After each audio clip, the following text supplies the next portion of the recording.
For 300,000 years, humanity conquered nearly every mystery the universe threw at it. We tamed fire. We built tools. We even invented art, long before we invented indoor plumbing. And yet, for reasons historians still find deeply, deeply embarrassing, we had absolutely no idea where babies came from. This is that story. Before we get to the answer, we have to talk about the guesses. And friends, the guesses were not good. Theory 1. Babies were delivered by large birds. This theory persisted for generations, largely because nobody wanted to be the one to suggest an alternative. Theory 2. Babies grew in the ground, like a root vegetable, and simply needed to be harvested at the right time of year. Farming accidents were reportedly common that season. Theory 3, and this one had real staying power. Moonlight. Just moonlight. Entire villages restructured their sleeping arrangements around this theory. Roofs were removed. None of these theories were correct. All of them were deeply, sincerely believed. This is, in many ways, still how the internet works today. But somewhere, on an unremarkable evening, in an unremarkable valley, two unremarkable humans were about to stumble quite literally onto the answer. We'll call them Ugg and Mella, because historians love giving people nicknames they never asked for. It had been a long day of berry disputes and mildly successful hunting. They were cold. The fire was small. And, as anyone who has ever shared a single blanket on a cold night knows, proximity has a funny way of leading to discovery. And so, on this ordinary night, in this ordinary valley, humanity's greatest accidental breakthrough was about to occur. We'll spare you the reenactment.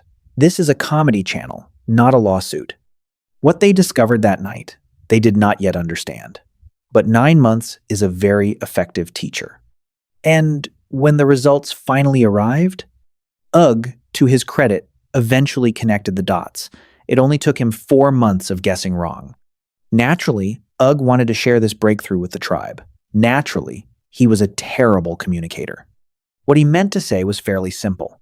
What actually came out involved a great deal of hand-waving, several confusing analogies about fire starting, and, for reasons no historian has ever recovered, an impression of a woodpecker. The message spread anyway, because that's what messages do, and, like any good rumor, it got worse with every retelling. By the third village over, the official story was that babies arrived if you danced near a woodpecker under a full moon while holding your breath.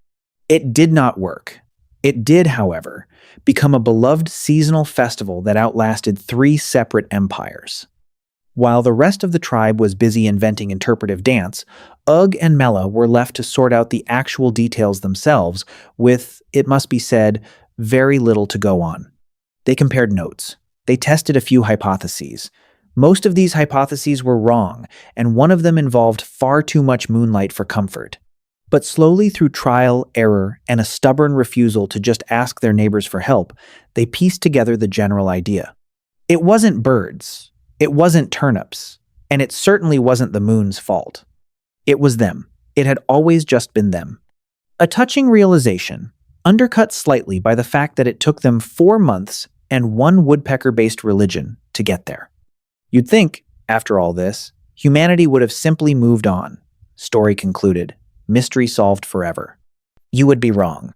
Thousands of years later, the exact same conversation still manages to make grown adults deeply, profoundly uncomfortable.